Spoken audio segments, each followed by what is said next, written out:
ನಾನು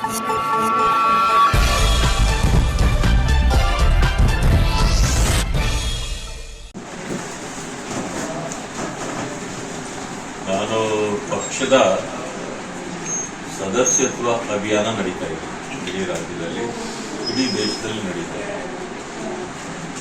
ಆ ಕಾರಣದಿಂದ ವಿರೋಧ ಪಕ್ಷದ ನಾಯಕರಾಗಿರ್ತಕ್ಕಂಥ ಅಶೋಕ್ ಅವರು, ಮೇಲ್ಮನೆ ವಿರೋಧ ಪಕ್ಷದಾಗಿರ್ತಕ್ಕಂಥ ನಾನು ಕೂಡ ಸೇರಿ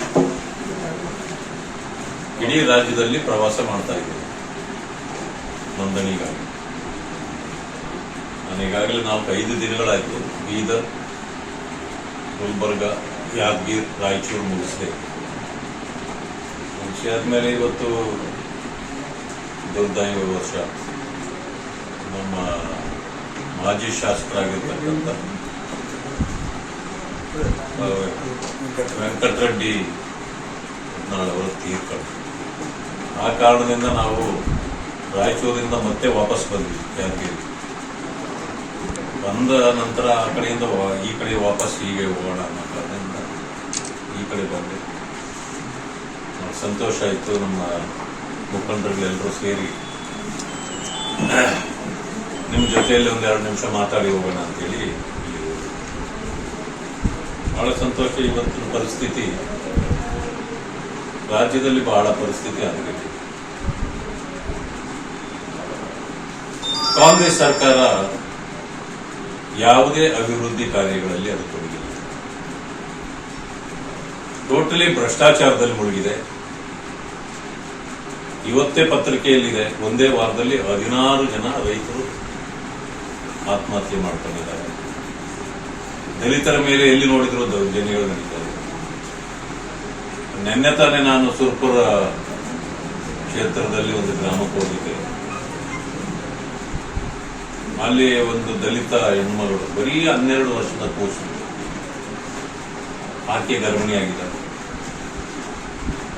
ಅದು ಪೋಕ್ಸೋ ಕಾಯ್ದೆಯಲ್ಲಿ ಆ ಹುಡುಗನನ್ನ ಅರೆಸ್ಟ್ ಮಾಡಿದ್ದಾರೆ. ಮಾಡಿದ ತಕ್ಷಣ ಆ ಊರಿನವರೆಲ್ಲ ಸೇರಿ ಕೇವಲ 8 ಮನೆಗೆ ಇರ್ತಕ್ಕಂಥ ದಲಿತರ ಬಹಿಷ್ಕಾರ ಹಾಕಿದ್ದಾರೆ. ನಾನು ಔರಾದ್ನಲ್ಲಿ ಆಳಂದ, ಗುಲ್ಬರ್ಗ ಒಂದು 3 ಜನನ ಕೊಲೆ ಮಾಡಲಾಗಿದೆ. 6 ಅಲ್ಲೇ 2 ಹೆಣ್ಣು ಮಕ್ಕಳನ್ನ ಅತ್ಯಾಚಾರ ಮಾಡಿ ಕೊಲೆ ಮಾಡಿ ಬಿಸಾಕಿ ಹೋಗಿದ್ದಾರೆ. ಎಲ್ಲಿ ನೋಡಿದ್ರು ಇಂಥದ್ದೇ. ಅಂದ್ರೆ ಈ ಕಾನೂನು ವ್ಯವಸ್ಥೆ ಸಂಪೂರ್ಣವಾಗಿ ಈ ಸರ್ಕಾರದಲ್ಲಿ ನಾಶ ಆಗಿದೆ. ಅವರು ಕೂಡ ಅದನ್ನು ಮರೆತು ಬಿಟ್ಟಿದ್ದಾರೆ. ಜನರಿಗೆ ನ್ಯಾಯ ಕೊಡೋ ಪರಿಸ್ಥಿತಿಯಲ್ಲಿ ಯಾರೂ ಇಲ್ಲ ಈಗ. ಯಾಕೆ ಅಂತ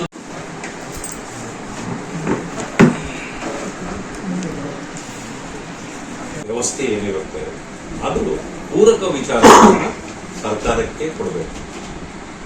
ಯಾವುದು ಈಗ ಧಾರವಾಡಕ್ಕೆ ತಾವು ಹೇಳಿದ್ರಿ, ಧಾರವಾಡಕ್ಕೆ ತಗೊಂಡೋಗ್ಬಿಟ್ರು ಅಂತ ಬಿಟ್ಟಿದ್ದೆ. ಯಾಕೆ ಇಲ್ಲಿ ಅದು ಆಗಿದ್ರೆ ಅದನ್ನು ಇನ್ನೊಬ್ರು ತಗೊಂಡೋಗ್ಲಿಕ್ಕೆ ಯಾಕೆ ಬಿಡ್ತಾರೆ? ಇಲ್ಲಿನ ನಾಯಕತ್ವಗಳು ಏನ್ ಮಾಡ್ತಾರೆ? ಅದೇ ನಿಮ್ದೇ ನಾಯಕರು ಇದ್ರು, ನಿಮ್ ಪಾರ್ಟಿಯವರು ಇದ್ರು. ನಾನು ಹೇಳೋದು ಈಗ ಈಗ ಜನಾಂಗದ ಅಸಮಾನತೆಯನ್ನ ಇದು ಹೋಗಲಾಡ್ಸಕ್ಕೆ ಮೀಸಲಾತಿ ಕೊಡ್ತಾ ಇದ್ದಾರೆ. ನಾವು ಅದನ್ನ ಬಲವಾಗಿ ತೆಗೆದಕ್ಕೆ ವಿರೋಧ ಮಾಡ್ತೀವಿ ಅಂತಿದ್ರಿ. ಈ ಪ್ರಾದೇಶಿಕವಾಗಿ ಅಸಮಾನತೆ ಐತಿ. IIT ಇಲ್ಲಿ ಕೊಟ್ಟಿದ್ರೆ ನೀವು ಅದ್ರ ನಿಮ್ದೇ ಸರ್ಕಾರ ಇತ್ತು, ಅದಕ್ಕೆ ಬೇಕಾದಂತ ಸೌಲಭ್ಯಗಳನ್ನು ಕಲ್ಪಿಸಬಹುದಾಗಿತ್ತು. ಅಂದ್ರೆ ನೀವು ಅಲ್ಲ ಸರ್, ನೀವು ಇಲ್ಲಿಂದ ಬಿಟ್ಟರೆ ಯಾಕೆ ಅಂದ್ರಲ್ಲ, ಅಂದ್ರೆ ಇಲ್ಲಿಂದ ಬಿಟ್ಟರೆ ಯಾಕೆ ಅಲ್ಲಿ ಧಾರವಾಡಕ್ಕೆ ಹೋಗಕ್ಕಂದ್ರಲ್ಲ, ಅಂದ್ರೆ ನಿಮ್ಮ ಬಿಜೆಪಿಯ ಗಟ್ಟಿ ನಾಯಕರು ಇಲ್ಲಿ ಜಿಲ್ಲೆಯಲ್ಲಿ ಇಲ್ಲವಾ ಅಂತ ಅರ್ಥ ಅಲ್ಲ. ಈಗ ಎಲ್ಲಾ ಕಡೆನೂ ಎಲ್ಲ ಗಟ್ಟಿ ನಾಯಕರು ಎಲ್ಲ ಕಡೆ ಇರ್ಲಿಕ್ಕೂ ಸಾಧ್ಯ ಇಲ್ಲ. ಅಲ್ಲ, ಗಟ್ಟಿ ನಾಯಕಿದ್ರೆ ಬಿಡ್ತಿದ್ದಿಲ್ಲ. ಸರ್ಕಾರದಿಂದ ಶಿಫಾರಸ್ಸಾಗಿ ಕೇಂದ್ರಕ್ಕೆ ಹೋಗಿದೆ, ಅದು ಕೊಡ್ಸಕ್ ನೀವೇ ಆದಂತ ನಾಯಕರು ಮಾಡ್ಬೇಕಾಗಿದೆ. ಈಗ ಮೂಲದಲ್ಲಿ ನಮಗೆ ಬೇರೆ ಬೇರೆ ರೀತಿಯ ಅಭಿವೃದ್ಧಿ ಕಾರ್ಯಗಳಾಗುತ್ತೆ. ನೀವು ಅದನ್ನು ಕೇಳೋದಕ್ಕೆ ಪೂರಕವಾಗಿರುತ್ತೆ. ಆದ್ರಿಂದ ಅಲ್ಲಿರ್ಬೋದು, ತಗೊಂಡಿರ್ಬೋದು. ಅಲ್ಲಿ ಕೊಟ್ಟವರೇ ಇಲ್ಲಿ ಕೊಡಬಾರ್ದು ಅಂತ ಏನಿಲ್ಲ. ಮುಂದೆ ಅಂತದ್ದು ಹೋರಾಟ, ಅಂತದ್ದು ಜನರಿಂದ ಇದು ಬಂದ್ರೆ ನಾವೆಲ್ಲರೂ ಕೂಡ ಸರ್ಕಾರ ಇತ್ತು, ಅವಾಗ ಬಿಜೆಪಿ ಗೌರ್ಮೆಂಟ್ ಇತ್ತು. ಅವಾಗ್ಲಿದ್ದನೇ ನಿರಂತರವಾದಂತ ಹೋರಾಟಗಳಾಯ್ತು, ಪ್ರತಿಭಟನೆ ಆಯ್ತು, ಧರಣಿ ಅಂತ. ಅದರ ಬಗ್ಗೆ ನಾನು ಗಮನ ಹರಿಸ್ತೇನೆ. ನಿಮ್ಮ ಹೋರಾಟಕ್ಕೆ ನನ್ನ ಬೆಂಬಲ ಕೊಡ್ತೇನೆ. ನಮ್ಮ ಮನವಿ ಏನು ತಂದ್ಬೇಕಂದ್ರೆ ಇದಕ್ಕೆ ನಿಮ್ಮ